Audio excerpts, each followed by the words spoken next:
Hello and welcome to another CNN News 18 digital edition for sports. Today we are going to discuss about something that not many of us have heard. Most of us have never heard of something like this happening.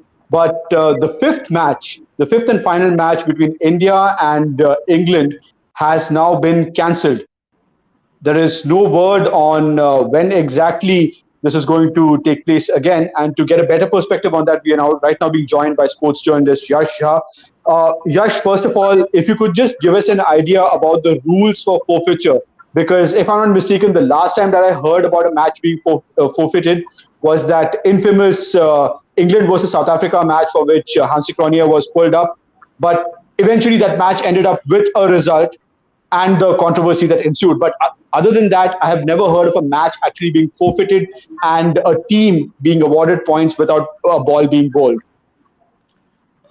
First of all, hi, Edwin. Thanks for having me here. The one test that happened after that, which I think you'll recall, is from 2006 when Pakistan were in England, which was a test match at the Oval, where which eventually was forfeited. And I mean, it's just coming up in the memory right now because we've come from one test at the Oval, which obviously can be remembered for the right reasons, which ended 3 days back. But as far the scenarios have changed a lot because of the World Test Championship, the fact that now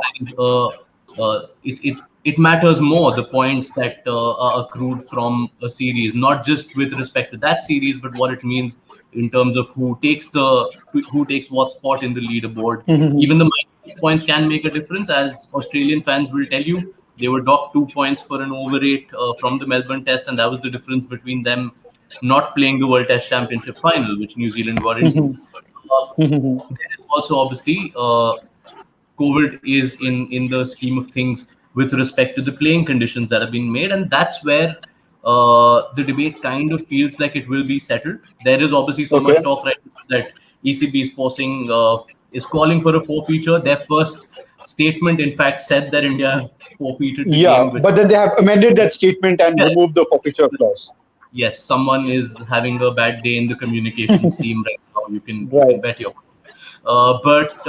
The playing conditions for the World Test Championship states clearly that COVID-19 is a legitimate ground for a game to be abandoned, and not like a which is struck by COVID positive results and can't field does not need to forfeit a game. That game can be abandoned. Okay, but if that was always the case, and since there was already a precedent in 2020, if I'm not mistaken, there was a match that was the second test match between Pakistan and Bangladesh. It was abandoned because it happened right about at the time when the world was facing that first wave, the initial wave of COVID, and they had to abandon that match. And again, Pakistan and Bangladesh, they were very much part of the WTC, and they never had to share the points, nor did Bangladesh get the points because the match was abandoned or forfeited or whatever. So why exactly are these conversations taking place right now? Because we have been seeing this since last night, from the time we got to know that our physio was tested positive for COVID. Why exactly is this talk of forfeiture and abandonment and all coming up the way it is? I can think of two reasons, Edwin. The first is that this is a series between two of the three powers that be in world cricket, right? As much as you don't always want to call it out, it is the harsh reality that test match, the whole prism of test match cricket and a lot of international cricket is centered around India, England, and Australia. And when series involve these teams, there seems to be so much more at stake. I don't want to comment about whether that's right or wrong, but we know that is a reality. With respect to the Pakistan-Bangladesh series, there were two factors. A, that, like you said, it happened very early on. Cricket and sport, like life, was just finding out about COVID and trying to settle into adjusting to COVID times. So A, it was very early. It didn't have a clear framework. B, the points didn't come much into consideration because as far as the World Test Championship is concerned, there is no promotion or relegation, right? So unless you are in the race for the top two, it doesn't realistically matter whether you finish 7th or 8th. Obviously, it matters to a team in normal conditions. But when conditions are out of your hand, you're not going to fight for 2 points if that is going to be the difference between you finishing 6th or 7th, which is what the case was with the Pakistan-Bangladesh series. Neither of those sides were in contention for even pushing for a spot in the finals. When it comes to India and England, obviously you know that 2 years from now, these are going to be among the favorite teams to make the next World Test Championship, which is where England's demands, if they are going to come, that you can't just cancel this game, would make a certain amount of sense. There is, I would like to point the revision in the WTC rules going from the first edition, which ended with India's defeat in the final, to the second one, which is now started. There is a revision in terms of the way the series points work, in that you now have the percentage point system. Exactly. Yeah. No, but Yash, what I wanted to actually touch upon was, again, this whole talk about forfeiture. Now, say if India says that no, we are not ready to forfeit. Now, again, there are source-based information that we are getting that they can reschedule this game at some other point. Where do you think, in a busy schedule, this match can be rescheduled? Like, where do you think that India and England can have this one match in England again and decide the series fair and square? So, if the situation had presented itself about a week ago, there would be honestly no answer at all. And even now, this is not an answer that I'm giving as such, because it does involve a slight amount of speculation. But we do know now that India will be traveling to England next year as part of the England summer. Next season, India are going to go for 3 ODIs and 3 T20Is. England also don't play any test matches based on their schedule that they've announced so far.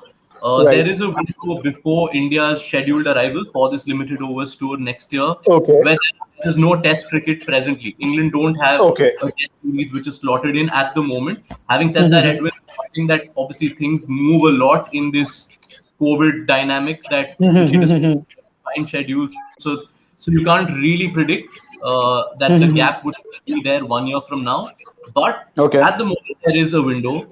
I don't want to slip into the realm of conjecture. There is, I guess it's better to wait for the releases as and when they come to know what is really going to happen. But if the reports that we're hearing of this whole tug of war that's happening, of ECB pressing for forfeiture, BCCI pressing for cancellation, if all of this is true, and you know that both of these boards are not boards that are easily going to succumb. Exactly. Yeah. The party is a party which is going to be, which can be bullied, so to say. So maybe a compromise situation might be that, okay, you are coming here next year. We will still play this test. The other thing that I wanted to talk to you about is this whole bio bubble that has been created. Now, this has been there for practically every major sport. India went to Australia. There was a bio bubble. It was not just something that was being imposed by the Australian Cricket Board, but every state that they went to play in, the governments there were ensuring that the players were not breaching the bio bubble. They were that strict. And that's why you did not have any incident in Australia. Even though players were going out, they were going out for shopping, they were going out for night outs. There was no issue there. Same goes for IPL. Every time there was some outbreak, either in Delhi or in Mumbai, the matches were rescheduled. Things were going out fine. What exactly went wrong here? I mean, this is England. You know that these guys have already conducted matches. Other teams have come, played an entire series, entire tournament. What exactly do you think went wrong here? Was it just a case of complacency, or was there something more to it? You said it. It is complacency. If you compare some of the examples you gave, let's talk about England hosting the entire summer that they did last year, which was when international cricket resumed after 6 months. Yeah, exactly. When they hosted West Indies, they hosted Pakistan. Cricket happened in absolutely watertight bubbles. I mean, those bubbles were real bubbles. When you saw IPL 2020, nothing happened during IPL 2020, right? Because there was a proper bubble. And the same applied in Australia. There wasn't a lot of going out that was allowed in Australia. In fact, if you remember, one of the only controversial moments of that series from a COVID lens was when that bill surfaced online of some Indian cricketers, some Indian expat in Australia met them and he paid their exactly. bill. Took them out for dinner and all that. Yeah. See, there was a separate controversy around the contents of the bill, but let's not get into that. But the issue was that they weren't supposed to be there because rules were tight. What has happened now? I don't agree with the IPL 2021 bit. As soon as cases started happening, I mean, it was at a level where it was never going to continue. The idea that, I mean, you saw the first signs of complacency right there when BCCI held the IPL in UAE last year. They had hired the services of a UK agency who specialize in creating bubbles for major events. This in itself is an industry now in COVID times. In 2020, BCCI took the help of that agency and they created the watertight bubble that through which IPL 2020 was played in the UAE. They chose not to do that in 2021, and you saw what happened. It was till the time travel wasn't happening, cases hadn't come up. But the second one set of teams moved from Chennai to Mumbai and another from Mumbai to Delhi, a lot of cases popped up. We knew when that IPL began in India that you were honestly sitting on a ticking bomb. I mean, you know what the numbers were like. There were ghastly times that the country was going. It was a matter of, it wasn't a question of if, it was a question of when the IPL would stop. And now you come to England, that complacency is at an even higher level. You don't have the concept of as tight a bio bubble anymore. Players are allowed to walk around and compliance with what the host country's government also allows, right? Exactly. Yeah. We have relaxed measures. I think from the end of July, people have been freely roaming around. We obviously saw the Euros happen in England. Euro happened, Wimbledon happened. Correct. Everything was going on. Yeah, it was just normal for them. But I guess this is where at some level cricket will also have to realize, and I guess everyone will realize that every time you think you're ahead of this virus and its impact, you maybe not. So maybe have. I mean, you see the point. I mean, this could probably stretch into a very long conversation, Edwin. So I'm going to try and keep it. But there is one argument which says that, I mean, for how long can players live in bubbles? I mean, how do they go on? I mean, you look at the schedule. The schedule does nothing for players, right? Exactly. In 5 days, that is something that I was going to address. I wanted you to address in the next question. What do you think? What is your assessment? Do you think that there's going to be a serious rethink over, a spread of COVID virus? Again, COVID hitting a particular series right when it is going on. Do you think there's going to be a rethink again about how the points are going to be given? Again, like you said, WTC has gone back to looking at the percentage, the win percentage, and not the points. Do you think there's going to be a rethink so that something like this does not happen again? Because you're right, this is happening. Right, this is happening between India and England, two powers of international cricket. But say if this happens to a New Zealand, who are the champions right now, say if this happens to a Pakistan or a Sri Lanka, who keep, or even a South Africa, who keep throwing up those surprises in Test cricket. Do you think that looking at all these teams, their performances, there could be a rethink? I think first of all, if you do come up with a rule, it has to be absolutely uniform. It shouldn't matter whether it's Bangladesh playing, India playing, South Africa playing, England playing. What I think.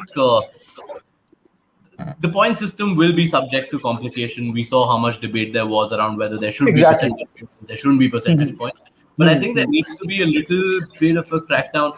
I mean, the one point that needs to be addressed about this COVID outbreak is that it did kind of begin with the book launch. Despite the fact that things were easier, players were, it wasn't as tight a bubble this time. Players had been told not to go to crowded spaces while the series was on. So I hope someone asks questions about why some very senior people from the Indian contingent were attending a book launch in the middle of a test series when they knew they're in a bubble from which they have to transfer to another IPL bubble and then play a World Cup. I get it. There is a separate issue on mental health and players being forced to live extended lives in bubbles, which needs to be addressed, but that's not linked to this. If you are given some rules, you are expected to follow it. shouldn't. I mean, honestly, you shouldn't be attending public events while the series is Exactly. on. Yeah. And you look at the way Sri Lanka's players were chastised when those three players were caught outside in England just before Exactly. it Nothing like that is happening right now. You look at the way Pakistan's players were criticized when it happened with them in New Zealand. I feel that, I mean, all my sympathy. I wish all the health and I hope all of them recover well. But I also hope a stern message is given in terms of following rules and protocols that are set at the start of the series. Well, only time will tell whether something like that will ever happen in international cricket. I'm afraid we are out of time for this chat. Yash, thanks a lot for giving your perspective on all that has happened. It is yet to be decided what exactly is going to happen between India and England and that fifth test match. We all hope that we get to see that final match because this has been one hell of a series, and we hope that there is a rightful end to it. Thanks a lot again, Yash, for joining us. That's it for the moment. Thanks a lot for watching.